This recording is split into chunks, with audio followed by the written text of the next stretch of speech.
Coming up today, we are stepping up to the plate to kick things off. How our partnership with the Kansas City Royals and the Kansas City Current are scoring big wins for the entire community's health. And this weekend, a special tribute to nurses at the Kaye, honoring the real all-stars of healthcare.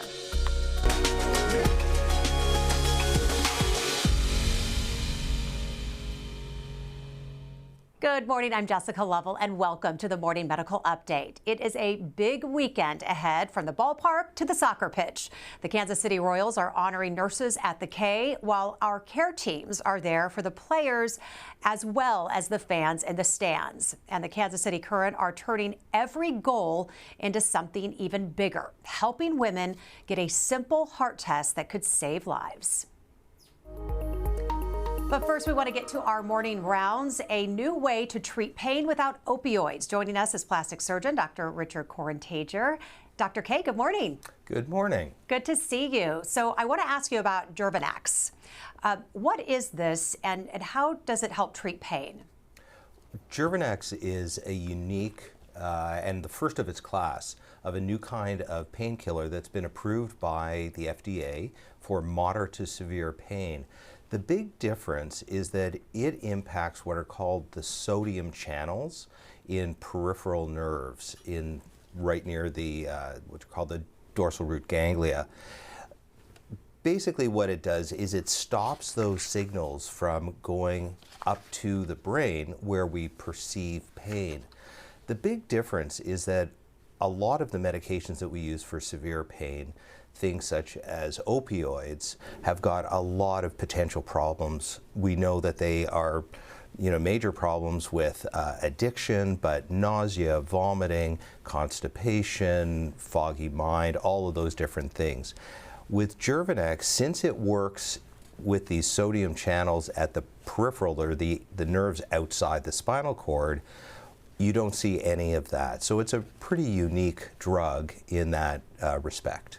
So who could most benefit from this? Well, we're still figuring that out, to be honest. A lot of the early studies were looking at utilizing it in this moderate to severe pain group, and sometimes it may be in a post-operative state, sometimes it's just people who have chronic pain. We're actually starting a study looking at how it can be used in our operative patients, both starting it just before surgery and then using it in the post-operative period. Dr. Korentager, thank you so much for your time today. Always great to see you. Great to see you. Thank you.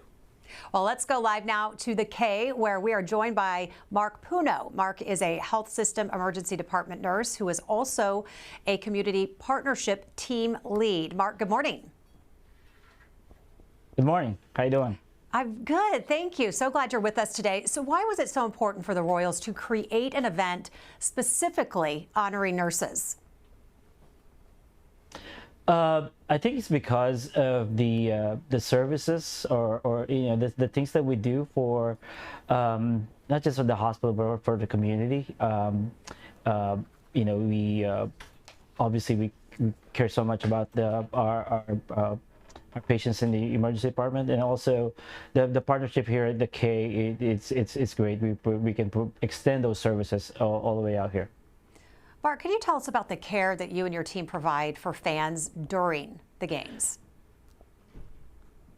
Yeah, we do provide for as simple as a small cut in a finger, a wound, a blister, anything like that, all the way up to serious medical conditions like seizures, strokes, heart attacks, even we had episodes of cardiac arrest here.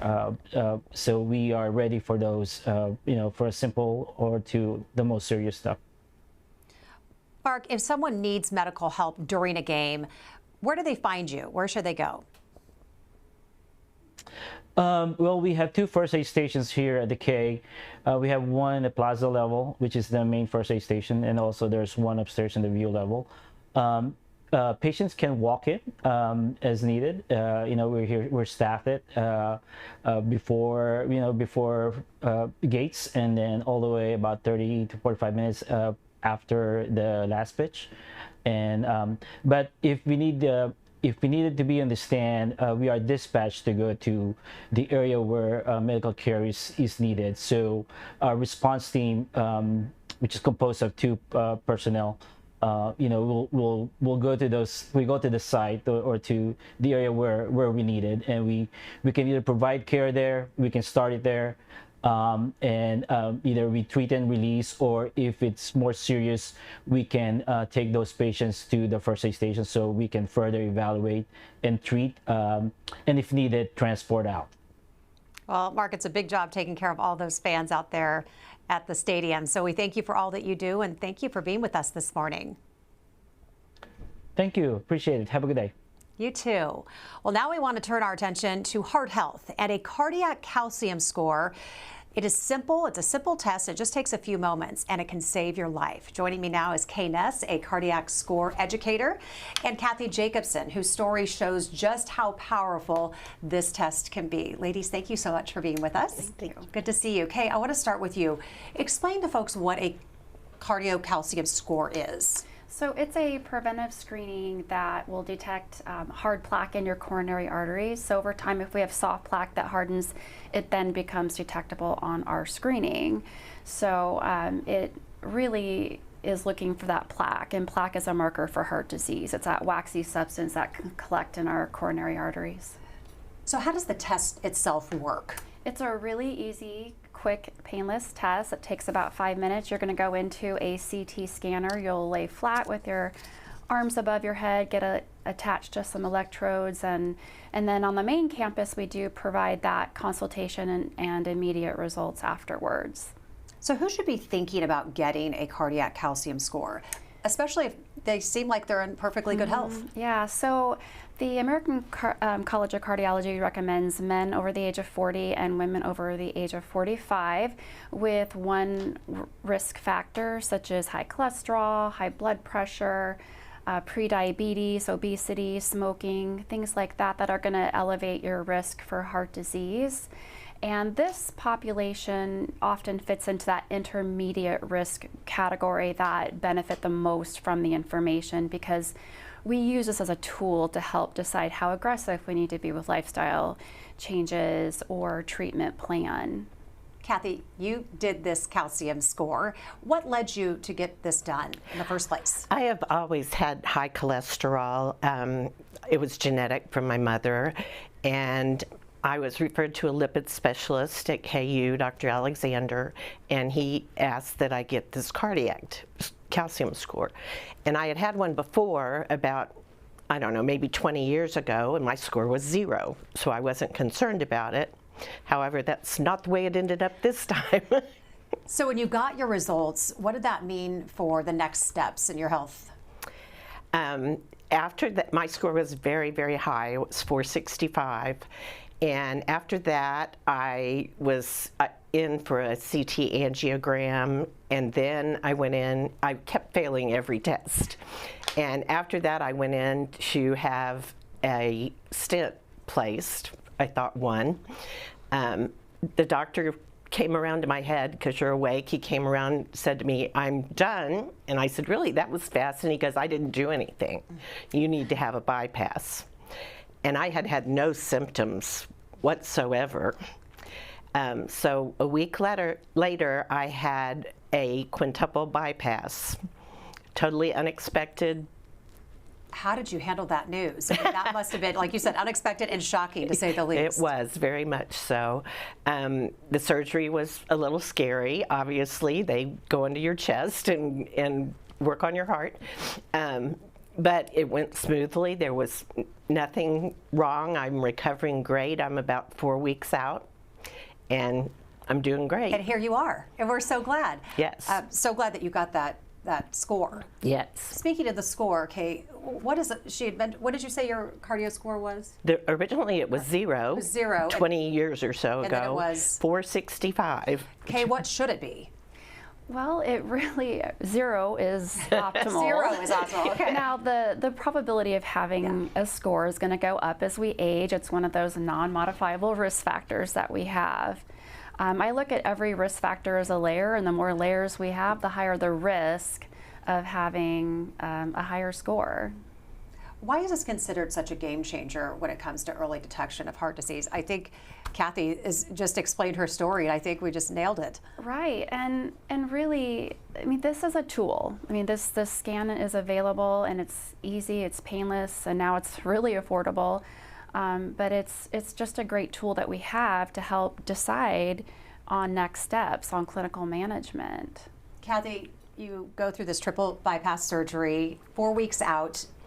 How do you look at your health differently now? Well, I can breathe a lot better. I'm not out of breath all the time. I am also looking at my diet to make sure that I'm eating correctly, low sodium, fiber, more vegetables, and I'm exercising more. Things we all need to be doing. Was it hard to make those changes, or was it just, you know what, you got to do what you got to do? Yeah, and every little change matters. CPKC and Kansas City Current are giving $1,000 for every goal scored back to the health system for women and to get this cardiac calcium score. How does this partnership help remove the barriers for women to actually get the screening they need? Well, I think it definitely helps remind us that we're prioritizing women and women's health, meanwhile removing that financial barrier that often does play a part. And it is working because our volume has significantly shifted from about 50% of women to 75% of the patients coming in are now women. And so far, we've given 1,300 of these calcium scores free of charge. So it's been a great impact, and the feedback that I get every day from the patients is really very positive, and they're very grateful. And some people are surprised that they got it for free, while others came in specifically because of this benefit. Wow, 1,300 and counting. Yes. Very exciting. Yeah, and they've renewed for another.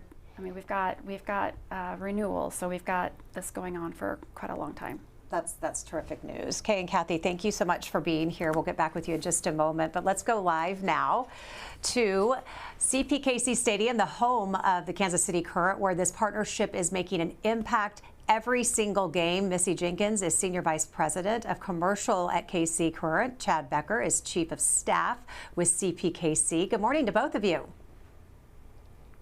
Good morning. Good morning. Excited to be here. Thank you so much for being here. Missy, I want to start with you. Why was it important for the Current to invest so much in women's health in this particular way?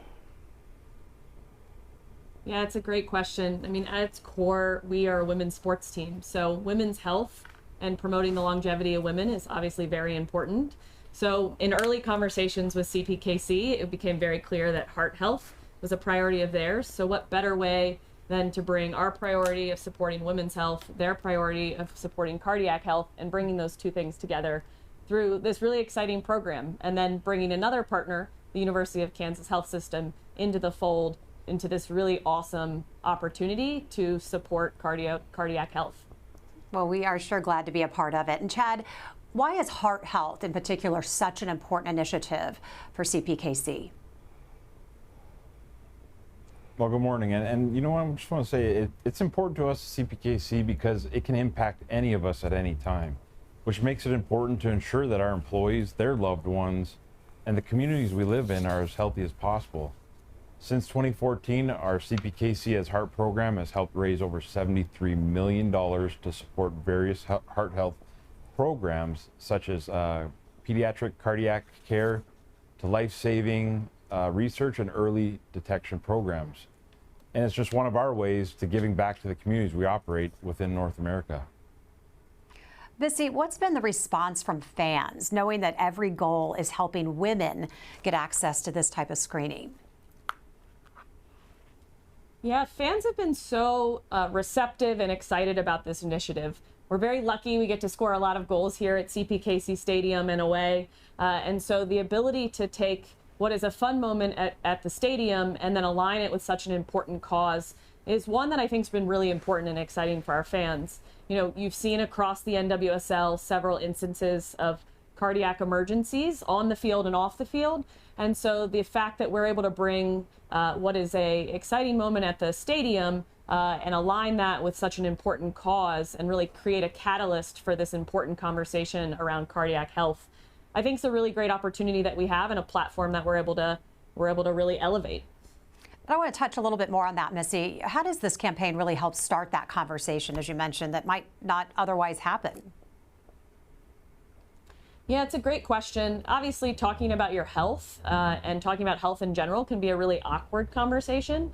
So the ability to take what can be a light moment, an exciting moment, and then use that as a catalyst to talk about this really important topic and cardiac health is one that we take very seriously. And so I think it's really prevented and helped and supported women get this really important test. And I think it helped brings a little bit of seriousness to the situation, but in a lighthearted moment by scoring a goal. For sure. Chad, together, CPKC and KC Current have donated $110,000 to the University of Kansas Health System through the Goals for the Heart program. What has been your proudest moment of this initiative? Yeah, great question. You know what? I love giving that check at the beginning of every season. Watching all the goals at the current score and turning that into something impactful off the field, it is so special. Through our Goals for Heart program, every goal the KC Current scores and our CPKC donation goes directly to support the University of Kansas Health System. Knowing the Goals for Heart program contributes to life-saving care and programs is what makes this initiative so meaningful to us. In addition to Goals for the Heart, what other initiatives do the Current and CPKC have planned for the rest of the year? You know, a big initiative this year is we are trying to train over 1,000 youth coaches in AED and CPR, giving them that opportunity to have the tools they need in those precious seconds and critical moments. And also later this year at CPKC Stadium, we're hosting an event called Locomotion, where everybody can come out and participate in a morning filled of heart health activities led by local instructors here in Kansas City. So hoping to see everybody come out that morning. A lot of great work, a lot of great things happening out there. Thank you so much. Kathy, we're learning firsthand, calling you by your formal name. We're learning firsthand just how important this cardiac calcium score can be. What do you think about CPKC's initiative and doing all this work for you and others? I think it's wonderful. I was pleasantly surprised to find out that the test would be free. And I think it's very important for people that may not be able to afford it and still need to come in and get tested. Chad, when you hear from grateful patients like Kathy, does that just reinforce your mission? Oh, absolutely. It makes us want to even go out and raise more. And there's nothing better than at the end of an event or a fundraising event that we can write a check that makes such an impact in any of the communities that we serve. So it does reinforce it. It makes it very special, and we look forward to continuing to raise more money. Well, thank you all for being here with us this morning. We want to get to some questions from our viewers. Brett wants to know if men should get a cardiac score, and if so, at what age?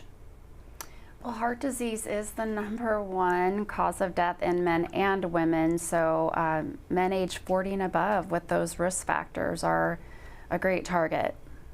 Lisa wants to know, Kathy, you had mentioned a little bit of history, but if you had any idea that you were having heart troubles before this test? No, not really. I had a little bit of shortness of breath.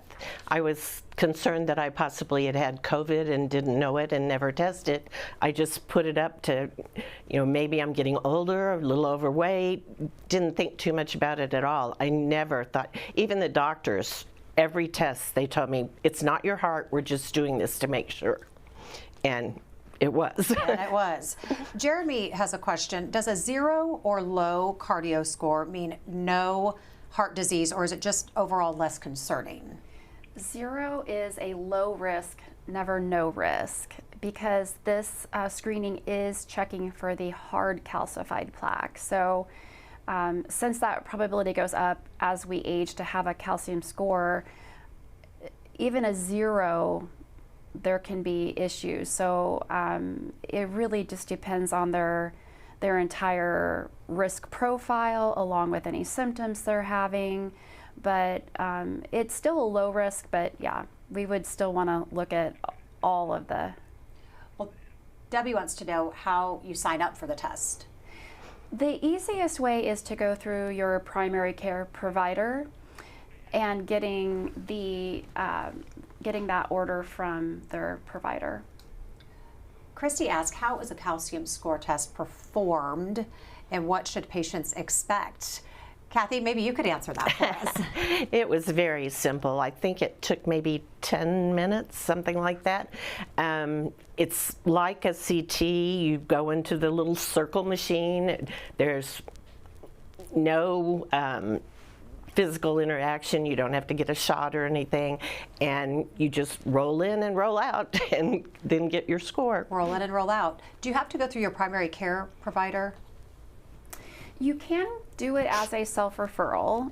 You still have to qualify for that. So if you are over 40 with a risk factor, then you can self-refer or go through your primary.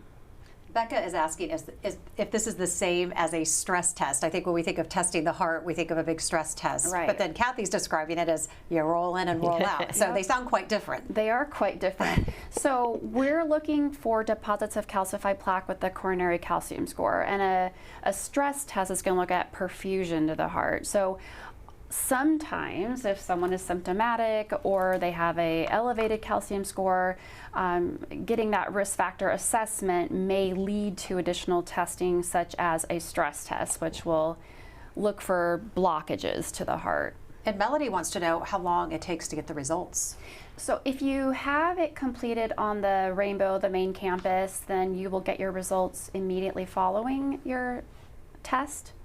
Otherwise, if you have it at other campuses, you would get it through your MyChart portal or your provider, your ordering provider. Kelsey's asking, just curious what percentage of patients need some sort of help or diet modification, even something as simple as that, versus like Kathy needed this triple bypass, she finds out, but sometimes are there people you send home just with some tweaks to their activity? Absolutely, yeah. Well, everyone should be.